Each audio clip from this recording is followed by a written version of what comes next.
শোবার ঘরে একটা করে শ্রীকৃষ্ণের চিত্রপট রাখবেন।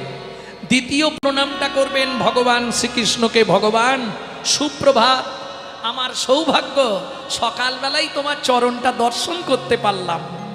3, গুরু মহারাজের উদ্দেশ্যে। 4, যার সাহায্যে আপনারা হেঁটে চলে বেড়ান তিনি কে?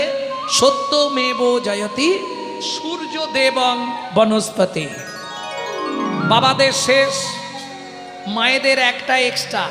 এতক্ষণ হাতটা এইরকম ছিল, এবার বুড়ো আঙুল দিয়ে সধবা মায়েদের বলছি, স্মৃতি সিঁদুরটা এইভাবে স্পর্শ করবেন, করে বলবেন পতি পরমেশ্বরায় নমঃ। এতে কি হবে? আপনার স্বামীর পরমায়ু 1 দণ্ড করে বৃদ্ধি হবে। কে বলছে?